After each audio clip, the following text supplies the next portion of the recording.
Good morning, Discworld friends. How are all of you? It is Wednesday morning here in New York City. I'll get these done. Things have been happening this week. I realized yesterday that I have to do laundry today. I have a trip coming up in a little over 24 hours, and I need to do laundry. So I'm doing lots of things today. But to start my day off, I am reading the first part of chapter 11 of The Amazing Maurice and His Educated Rodents for Sam Ptarmigan. Hi, Sam Ptarmigan. Again, thank you for commissioning this entire book. I hope you've been enjoying my journey through this amazing piece of literature. I love it so much. I'm also scared because what is the Rat King going to do? All right. You ready, Sam? We're opening with a quote from Mr. Bunsey Has an Adventure. And there he found Mr. Bunsey, my fucking god, these quotes, tangled in the brambles and his blue coat all torn. No. The Rat King raged. The watching rats clutched at their heads. Peaches shrieked and stumbled back, the last flaring match flying out of her hand. But something of Maurice survived that roar, that storm of thought. Some tiny part hid behind some brain cell and cowered as the rest of Maurice was blown away. Thoughts peeled back and vanished in the gale. No more talking, no more wandering, no more seeing the world as something out there. Layers of his mind streamed past as the blast stripped away everything that he'd thought of as me, leaving only the brain of a cat. A bright cat, but still, just a cat. Excuse me. Nothing but a cat. All the way back to the forest and the cave, the tusk and the claw. Just a cat. And you can always trust a cat to be a cat. The cat blinked. It was bewildered and angry. Its ears went flat. Its eyes flashed green. It couldn't think. It didn't think. It was instinct that moved it now, something that operated right down at the level of its roaring blood. It was a cat, and there was a twitching, squeaky thing, and that's... and what cats do to twitchy, squeaking things is this. They leap. Which is very true, because I got to spend quite some time with some cats this weekend. You may have seen on Twitter my friend's cat, Magpie. She slept in my lap for like 3 hours straight. It was great. The Rat King fought back. Teeth snapped at the cat. It was tangled in fighting rats, and it yowled as it rolled across the floor. More rats poured in, rats that could kill a dog. But now, just for a few seconds, this cat could have brought down a wolf. I did notice the crackling flames the dropped match set fire to some straw. Oh, this is just going to be chaos, isn't it? It ignored the other rats breaking ranks and running. It paid no attention to the thickening smoke. What it wanted to do was kill things. Some dark river deep inside had been dammed up over the months. It had spent too much time helpless and fuming while little squeaky people ran around in front of it. It had longed to leap and bite and kill. It had longed to be a proper cat. And now the cat was out of the bag. God damn it. God damn it. I walked right into that one. The cat was out of the bag. Ugh. And so much ancestral fight and spite and viciousness was flowing through Maurice's veins that it sparked off his claws. And as the cat rolled and struggled and bit, a weak little voice all the way at the back of his tiny brain, cowering out of the way, the last tiny bit of him that was still Maurice and not a blood-crazed maniac, said, "Now, bite here." Teeth and claws closed on a lump made up of 8 knotted tails and tore it apart. Ooh, oh, God! The tiny part of what had once been the me of Maurice heard a thought shoot past. No! And then it died away, and the room was full of rats. Just rats, nothing more than rats, fighting to get out of the way of a furious, spitting, snarling, bloodthirsty cat, catching up on catness. It clawed and bit and ripped and pounced and turned to see a small... No! No! Oh, you dare! Turned to see a small white... No, you leave Dangerous Beans alone! Turned to see a small white rat that had not moved throughout the whole fight. It brought its claws down. Dangerous Beans screamed. "Maurice!" The door rattled, and rattled again as Keith's boot hit the lock for the second time. Oh, there's too much going on. On the third blow, the wood split and burst apart. There was a wall of fire at the other end of the cellar. The flames were dark and evil, as much thick smoke as fire. The clan were scrambling in through the grating and spreading out on either side, staring at the flames. "Oh no, come on, there's buckets next door," said Keith. "But," Militia began, we've got to do it quickly. This is a big people job." The flames hissed and popped. Everywhere, on fire or lying on the floor beyond the flames, were dead rats. Sometimes there were only bits of dead rats. Oh my God. "What happened here?" asked Darktan. "Looks like a war, Gov," said Sardine, sniffing the bodies. "Can we get round it?" "Too hot, boss. Sorry, but we..." "Isn't that Peaches?" She was sprawled close to the flames, mumbling to herself and covered in mud. Darktan crouched down. She opened her eyes blearily. Are you all right, Peaches? What's happened to Dangerous Beans? No, don't even! Sardines wordlessly tapped him on the shoulder and pointed. Coming through the fire, a shadow. It padded slowly between walls of flame. For a moment, the waving air made it look huge, like some monster emerging from a cave, and then it became just a cat. Smoke poured off its fur. What wasn't smoking was caked with mud. One eye was shut. The cat was leaving a trail of blood, and every few footsteps it sagged a little. It had a small bundle of white fur in its mouth.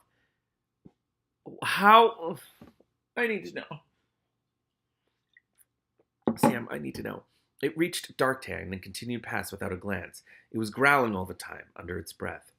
Is that Maurice? Said Sardines. That's Dangerous Beans he's carrying, shouted Darktan. Stop that cat!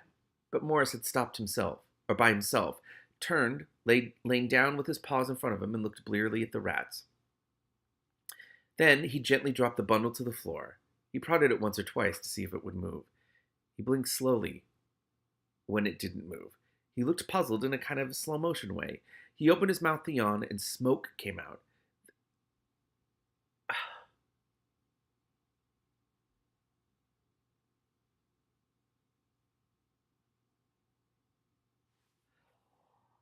Sam, I'm really upset. I don't want to read that sentence. Oh my god. Then he put his head down and died. What the fuck? How do you just, play me? I'm upset. The world seemed to Maurice to be full of the ghost light you get before dawn, when it's just bright enough to see things, but not bright enough to see colors. He sat up and washed himself. There were rats and humans running around very, very slowly. Somehow they didn't concern him much. Whatever it was they thought they had to be doing, they were doing it. Other people were rushing about in a silent, ghostly way, and Maurice was not. This seemed a pretty good arrangement. And his eye didn't hurt, and his skin wasn't painful, and his paws weren't torn, which was a big improvement on matters as they had stood recently. I am in shock. Now that he had come to think about it, he wasn't quite sure what had happened recently. Something wretchedly bad, obviously. There was something Morse-shaped lying beside him, like a three-dimensional shadow. He stared at it, then turned when, in this soundless ghost world, he heard a noise. There was movement near the wall. A small figure was striding across the floor toward the small lump that was Dangerous Beans. It was rat-sized, but it was much more solid than the rest of the rats, and unlike any rat he'd seen before, it wore a black robe. Oh, no! A rat in clothes, he thought, but this one did not belong in a Mr. Bunsey book. Just poking out from the hood of the robe was the bony nose of a rat skull, and it was carrying a tiny scythe over its shoulder. The other rats and the humans, who were drifting back and forth with buckets, paid it no attention. Some of them walked right through it. The rat and Maurice seemed to be in a separate world of their own. It's the bone rat, thought Maurice. It's the grim squeaker. He's come for Dangerous Beans. After all I've been through, that is not happening. He sprang in the air and landed on the bone rat. The little scythe skidded across the floor. Okay, mister, let's hear you talk, Maurice began. Squeak. Said Maurice, as the horrible awareness of what he'd done caught up with him. A hand grabbed him by the neck and lifted him up, higher and higher, and then turned him around. Maurice stopped struggling immediately. Sam, this is too much. He was being held by another figure, much taller, human-sized, but with the same style of black robe, a much bigger scythe, and a definite lack of skin around the face. Strictly speaking, there was a considerable lack of face about the face, too. It was just bone. Desist from attacking my associate, Maurice, said Death. Yes, sir, Mr. Death. Sir. A tonsure, said... What is that, a tonsure? Said Maurice quickly. No problem, sir. I haven't seen you lately, Maurice. No, sir, said Maurice, relaxing slightly. Been very careful, sir. Looking both ways when I cross the street and everything, sir. And how many do you have left now? Oh, shit. So this has happened before. 6, sir. 6 out of 9. Very definitely 6 lives, sir. Death looks surprised. But you were run over by a cart only last month, weren't you? That, sir? Barely grazed me, sir. Got away with hardly a scratch, sir. Exactly. Oh. That makes 5 lives, Maurice. Up until today's adventure. Fair enough. sir. Fair enough. Morris swallowed. Oh, well, we might as well try. So let's say I'm left with 3, right? 3? I was only going to take 1.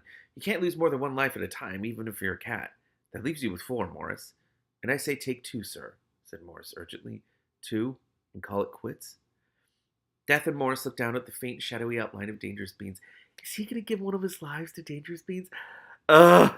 Some other rats were standing around him now, picking him up. Are you sure? Said Death. After all, he is a rat. Yes, sir. That's where it all gets complicated, sir. You can't explain? Yes, sir.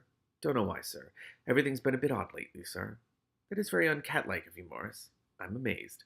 I'm pretty shocked, too, sir. I just hope no one finds out, sir. Death lowered Morris to the floor, next to his body. You leave me little choice. The sum is correct, even though it is amazing. Ah, that's such a good sentence. We came for 2, and 2 we will take. The balance is preserved. Can I ask a question, sir? Said Morris, as Death turned to go. You may not get an answer. I suppose there isn't a big cat in the sky, is there? I'm surprised at you, Morris. Of course there are no cat gods. That would be too much like work. Ah, shit. Morris nodded. One good thing about being a cat, apart from the extra life, was that the theology was a lot simpler. I won't remember all this, will I, sir? He said. It'd be just too embarrassing. Of course not, Morris. Morris? Colors returned to the world, and Keith was stroking him. Every bit of Morris stung or ached. How could fur ache? And his paws screamed at him, and one eye felt like a lump of ice, and his lungs were full of fire. We thought you were dead, said Keith. Militia was going to bury you in her backyard. She says she already got a black veil. What, in her adventuring bag? Certainly, said Militia. Supposing we'd ended up on a raft in a river full of flesh-eating... Yeah, right, thanks, growled Morris. God, I love her supply bag. It's great. The air stank of burned wood and dirty steam. Are you all right? Said Keith, still looking worried. You're a lucky black cat now. Ha ha, yes, ha ha, said Morris gloomily. He pushed himself up painfully. The little rat okay? He asked, trying to look around. He was out just like you, but when they tried to move him, he coughed up a lot of muck. He's not well, but he's getting better. All's well that ends. Morris began to then wince. I can't turn my head very well, he said. You're covered in rat bites, that's why. What's my tail like? Asked Morris. Oh, fine. It's nearly all there. Okay. My God. Oh, well, all's well that ends well then. Adventure over, time for tea and buns, just like the girl says. No, said Keith. There's still the piper. I forgot about the piper. Oh, my God. Can't they just give him $1 for his trouble and tell him to go away? Not the rat piper, said Keith. You don't say that sort of thing to the rat piper. Nasty piece of work, is he? I don't know. He sounds like it. But we've got a plan. Morris growled. You've got a plan, he said. You made it up. Me and Darktan and Militia. Tell me your wonderful plan, said Morris with a sigh. We're going to keep the Kikis caged up, and no rats will come out to follow the piper. That way he'll look pretty silly, eh? Said Militia. That's it. That's your plan. You don't think it'll work? Asked Keith. Militia says he'll be so embarrassed he'll leave. You don't know anything about people, do you? Morris sighed again. What? I'm a person, said Militia. So? Cats know about people. We have to. No one else can open cupboards. Though I've known some cats who can open cupboards. Look, even the Rat King had a better plan than that. A good plan isn't one where someone wins, it's where nobody thinks they've lost. Shit, that's a good sentence. Understand? This is what you have to do. No, it wouldn't work. We'd need a lot of cotton. Militia swung her bag around with a look of triumph. As a matter of fact, she said, I'd work that out for if I was ever taken prisoner in a giant underwater mechanical squid and needed to block up. You're going to say you've got a lot of cotton, aren't you? Said Morris flatly. Yes. It was silly of me to worry, wasn't it? Said Morris. What's the plan, though? What does cotton have to do with it? Excuse me. Darktan stuck his sword in the mud. The senior rats gathered round him, but seniority had changed. Among the older rats were younger ones, each one with a dark red mark on his or her head, and they were pushing to the front. All of them were chattering. He could smell the relief that had come when the bone rat had gone past and had not turned aside. Silence, he yelled. It struck like a gong. Every eye turned to him. He felt tired, he couldn't breathe properly, and he was streaked with soot and blood. Some of the blood wasn't his. It's not over, he said. But it's not over. Darktan looked around the circle. We didn't get all those big rats, the real fighters, he panted. Inbrine, take 20 rats and go back and help guard the nests. Big savings and the old females are back there, and they'll tear any attacker in half, but I want to be certain. For a moment, Inbrine glared at Darktan. I don't see why he began, do it! Inbrine crouched hurriedly, waved at the rats behind him, and scurried away. Darktan looked at the others. As his gaze passed across them, some of them leaned back as if it was a flame. We'll form into squads, he said. All of the clan that we could spare from guarding will form into squads. At least one trap disposal rat in each squad. Take fire with you, and some of the young rats will be runners so you can keep in touch. Don't go near the cages. Those poor creatures can wait. But you'll work through all these tunnels and these holes and these corners, and if you meet a strange rat and it cowers, then take it prisoner. Drag it to the cages. But if it tries to fight, and the big ones will try to fight, because that's all they know, then you will kill it. Burn it or bite it. Kill it dead. Do you hear me? There was a murmur of agreement. I said, do you hear me? This time there was a roar. Good. And we'll go on and on until these tunnels are safe from end to end. Then we'll do it again until these tunnels are ours. Because... Darktan grasped his sword but leaned on it for a moment to catch his breath. And when he spoke next, it was almost in a whisper. Because we are in the heart of the dark wood now. And we found the dark wood in our hearts. And for tonight, we are somewhere, or we are something terrible.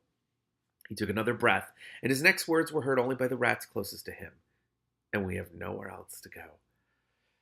I forgot about the rat piper. Oh my god. Sam, I'm not ready. I can't. Oof. There were like 7,000 plot twists in like 12 pages. I'm tired.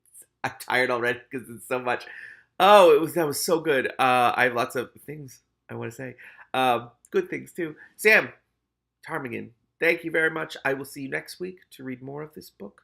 I feel like I'm getting close to the end of it. It's only like 49 pages left. All right. Anyway, thanks, Sam. See ya.